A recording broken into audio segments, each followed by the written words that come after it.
Chapter 45 of A Book of Discovery. A Book of Discovery by M. B. Singh. Chapter 45. Cook discovers New Zealand. But while the names of Torres, Carpenter, Tasman, and Dampier are still to be found on our modern maps of Australia, it is the name of Captain Cook that we must always connect most closely with the discovery of the great island continent, the great South Land, which only became known to Europe 150 years ago. Dampier had returned to England in 1701 from his voyage to New Holland, but nearly 70 years passed before the English were prepared to send another expedition to investigate further the mysterious land in the south. James Cook had shown himself worthy of the great command that was given to him in 1768, although exploration was not the main object of the expedition. Spending his boyhood in the neighbourhood of Whitby, he was familiar with the North Sea fishermen, with the colliers, even with the smugglers that frequented this eastern coast. In 1755 he entered the Royal Navy, volunteering for service and entering His Majesty's ship Eagle as master's mate. 4 years later we find him taking his share on board His Majesty's ship Pembroke in the attack on Quebec by Wolfe, and later transferred to His Majesty's ship Northumberland, selected to survey the river and Gulf of St. Lawrence. So satisfactory was his work that a few years later he was instructed to survey and chart the coasts of Newfoundland and Labrador. While engaged on this work, he observed an eclipse of the sun, which led to the appointment that necessitated a voyage to the Pacific Ocean. It had been calculated that a transit of Venus would occur in June 1769. A petition to the king set forth that the British nation, being justly celebrated in the learned world for their knowledge of astronomy, in which they are inferior to no nation upon earth, ancient or modern, it would cast dishonour upon them should they neglect to have correct observations made of this important phenomenon. The king agreed, and the Royal Society selected James Cook as a fit man for the appointment. A stout, strongly built collier of 370 tons was chosen at Whitby, manned with 70 men, and victualled for 12 months. With instructions to observe the transit of Venus at the island of Georgeland, Otaheite, to make further discoveries in the South Pacific Ocean, and to explore New Zealand if possible, Cook hoisted his flag on His Majesty's ship Endeavour, and started in May 1768. It was an interesting party on board, joined at the last moment by Mr. Joseph Banks, a very rich member of the Royal Society and the student of natural history. He had requested leave to sail in the ship that carries the English astronomers to the new discovered country in the South Sea. No people ever went to sea better fitted out for the purpose of natural history, nor more elegantly, says a contemporary writer.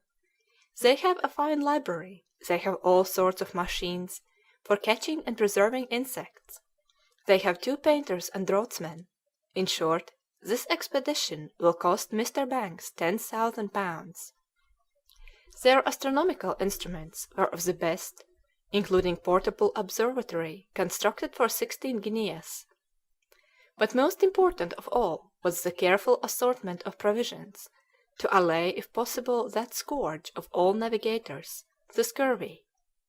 A quantity of malt was shipped to be made into wort, mustard, vinegar, wheat, orange and lemon juice, and portable soup was put on board, and Cook received special orders to keep his men with plenty of fresh food whenever this was possible. He carried out these orders strenuously, and at Madeira we find him punishing one of his own seamen with 12 lashes for refusing to eat fresh beef. Hence they left Rio de Janeiro in as good a condition for prosecuting the voyage as on the day they left England. Christmas Day was passed near the mouth of the River Platte, and early in the new year of 1769 the Endeavour sailed through the Strait of Le Maire. The wealthy Mr. Banks landed on Staten Island, and hastily added 100 new plants to his collection. Then they sailed on to St. George's Island. It had been visited by Captain Wallis in the Dolphin the previous year; indeed, some of Cook's sailors had served on board the Dolphin, and knew the native chiefs of the island. All was friendly; tents were soon pitched, a fort built, with mounted guns on either side, the precious instruments landed, and on 3rd June, with a cloudless sky and intolerable heat, they observed the whole passage of the planet Venus over the sun's disk. After a stay of 3 months, they left the island, taking Tupia, a native, with them. Among other accomplishments, this Tupia roasted dogs to perfection, and Cook declares that dog's flesh is next only to English lamb. They visited other islands in the group, now known as the Society Islands and belonging to France, and took possession of all in the name of His Britannic Majesty George III. All through the month of September they sailed south, till on 7th October land was sighted. It proved to be the North Island of New Zealand, never before approached by Europeans from the east. It was 127 years since Tasman had discovered the west coast and called it Staten Land, but no European had ever set foot on its soil. Indeed, it was still held to be part of the Terra Australis Incognita. The first to sight land was a boy named Nicholas Young, hence the point was called Young Nick's Head, which may be seen on our maps today, covering Botany Bay. The natives here were unfriendly, and Cook was obliged to use firearms to prevent an attack. The Maoris had never seen a great ship before, and at first thought it was a very large bird, being struck by the size and beauty of its wings, sails. When a small boat was let down from the ship's side, they thought it must be a young, unfledged bird; but when the white men in their bright colored clothes rowed off in the boat, they concluded these were gods. Cook found the low sandy coast backed by well wooded hills rising to mountains on which patches of snow were visible, while smoke could be seen through the trees, speaking of native dwellings. The natives were too treacherous to make it safe landing for the white men, so they sailed out of Botany Bay and proceeded south. Angry Maoris shook their spears at the Englishmen as they coasted south along the east coast of the North Island, but the face of the country was unpromising, and Cook altered his course for the north at a point he named Cape Turnagain. Unfortunately he missed the only safe port on the east coast between Auckland and Wellington, but he found good anchorage in what is now known as Cook's Bay. Here they got plenty of good fish, wild fowl, and oysters, as good as ever came out of Colchester. Taking possession of the land they passed in the name of King George, Cook continued his northerly course, passing many a river which seemed to resemble the Thames at home. A heavy December gale blew them off the northernmost point of land, which they named North Cape, and Christmas was celebrated off Tasman's Islands with goose pie. The new year of 1770 found Cook off Cape Maria van Diemen, sailing south along the western coast of the North Island, till the Endeavour was anchored in Ship Cove, Queen Charlotte's Sound, only about 70 miles from the spot where Tasman first sighted land. Here the English explorer landed. The country was thickly wooded, but he climbed a hill, and away to the eastward he saw that the seas washing both east and west coasts of the northern island were united. He had solved one problem. Tasman's Staten Land was not part of a great southern continent. He now resolved to push through his newly discovered straits between the two islands, and having done this, he sailed north till he reached Cape Turnagain, and so he proved beyond a doubt that this was an island. The men thought they had done enough, but Cook, with the true instinct of an explorer, turned a deaf ear to the murmurings of his crew for roast beef and old England, and directed his course again south. From the natives he had learned of the existence of two islands, and he must needs sail round the southern as he had sailed round the northern isle. Storms and gales harassed the navigators through the month of February, as they made their way slowly southwards. Indeed, they had a very narrow escape from death towards the end of the month, when in a 2 days' gale, with heavy squalls of rain, their foresail was split to pieces, and they lost sight of land for 7 days, nearly running on to submerged rocks which Cook named the Traps. It was nearly dark on 14th of March when they entered a bay which they suitably christened Dusky Bay, from which they sailed to Cascade Point, named from the 4 streams that fell over its face. No country upon earth, remarks Cook, can appear with a more rugged and barren aspect than this does from the sea, for, as far inland as the eye can reach, nothing is to be seen but the summit of these rocky mountains. At last, on 24th of March, they rounded the north point of the South Island. Before them lay the familiar waters of Massacre Bay, Tasman Bay, and Queen Charlotte's Sound. As we have now circumnavigated the whole of this country, it is time for me to think of quitting it, Cook remarked simply enough. Running into Admiralty Bay, the Endeavour was repaired for her coming voyage home. Her sails, ill provided from the first, says Banks, were now worn and damaged by the rough work they had gone through, particularly on the coast of New Zealand, and they gave no little trouble to get into order again. While Banks searched for insects and plants, Cook sat writing up his journal of the circumnavigation. He loyally gives Tasman the honour of the first discovery, but clearly shows his error in supposing it to be part of the great southern land. The natives he describes as a strong, raw-boned, well-made, active people, rather above the common size, of a dark brown colour, with black hair, thin black beards, and white teeth. Both men and women paint their faces and bodies with red ochre mixed with fish oil. They wear ornaments of stone, bone, and shells at their ears and about their necks, and the men generally wear long white feathers stuck upright in their hair. They came off in canoes, which will carry 100 people. When within a stone's throw from the ship, the chief of the party would brandish a battle axe, calling out, "Come ashore with us, and we will kill you." They would certainly have eaten them too, for they were cannibals. The ship was now ready, and naming the last point of land Cape Farewell, they sailed away to the west, till we fall in with the coast of New Holland.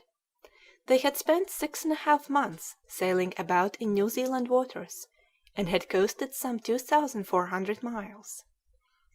19 days' sail brought them to the eagerly sought coast, and on 28th April Cook anchored for the first time in the bay known afterwards to history as Botany Bay, so named from the quantity of plants found in the neighbourhood by Mr. Banks. Cutting an inscription on one of the trees, with the date and name of the ship, Cook sailed north early in May, surveying the coast as he passed and giving names to the various bays and capes. Thus Port Jackson, at the entrance of Sydney Harbour, undiscovered by Cook, was so named after one of the secretaries of the Admiralty. Smoky Cape, from smoke arising from native dwellings. Point Danger, by reason of a narrow escape on some shoals, while Moreton Bay, on which Brisbane, the capital of Queensland, now stands, was named after the president of the Royal Society. As they advanced, the coast became steep, rocky, and unpromising. Hitherto, reports Cook, we had safely navigated this dangerous coast, where the sea in all parts conceals shores that project suddenly from the shore and rocks that rise abruptly like a pyramid from the bottom more than 1,300 miles. But here we became acquainted with misfortune, and we therefore called the point which we had just seen farthest to the northward Cape Tribulation. It was the 10th of May. The gentlemen had left the deck in great tranquillity and gone to bed, when suddenly the ship struck and remained immovable except for the heaving of the surge and beat her against the crags of the rock upon which she lay. Every one rushed to the deck, with countenances which sufficiently expressed the horrors of our situation. Immediately they took in all sails, lowered the boats, and found they were on a reef of coral rocks. 2 days of sickening anxiety followed.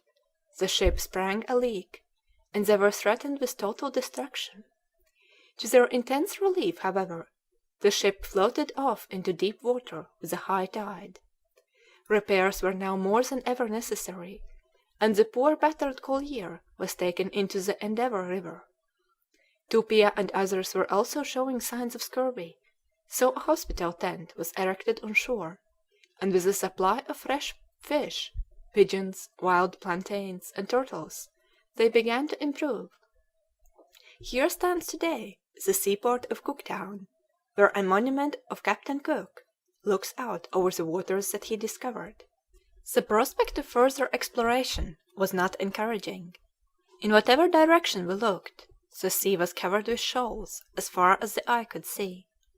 As they sailed out of their little river, they could see the surf breaking on the Great Barrier Reef. Navigation now became very difficult, and more than once even Cook himself almost gave up hope. Great, then, was their joy when they found themselves at the northern promontory of the land, which I have named York Cape, in honour of his late Royal Highness the Duke of York. We were in great hopes that we had at last found out a passage into the Indian seas. And he adds an important paragraph: "As I was now about to quit the eastern coast of New Holland, which I am confident no European had ever seen before, I once more hoisted the English colours, and I now took possession of the whole eastern coast in right of His Majesty King George the Third, by the name of New South Wales, with all the bays, harbours, rivers, and islands situated upon it." This part of the new land was called by the name of New South Wales. So the Endeavour sailed through the straits that Torres had accidentally passed 164 years before, and just sighting New Guinea, Cook made his way to Java, for his crew were sickly and pretty far gone with longing for home. The ship, too, was in bad condition. She had to be pumped night and day to keep her free from water, and her sails would hardly stand the least puff of wind. They reached Batavia in safety, and were kindly received by the Dutch there. Since leaving Plymouth 2 years before, Cook had only lost 7 men altogether, 3 by drowning, 2 frozen, 1 from consumption, 1 from poisoning, none from scurvy, a record without equal in the history of navigation. But the climate of Batavia now wrought havoc amongst the men. One after another died, Tupia among others, and so many were weakened with fever that only 20 officers and men were left on duty at one time. Glad indeed they were to leave at Christmas time, and gladder still to anchor in the Downs and to reach London after their 3 years' absence. The news of his arrival and great discoveries seems to have been taken very quietly by those at home.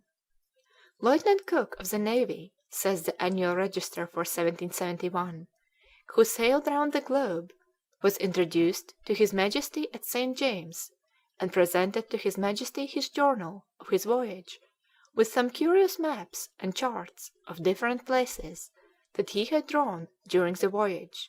He was presented with a captain's commission. End of chapter 45.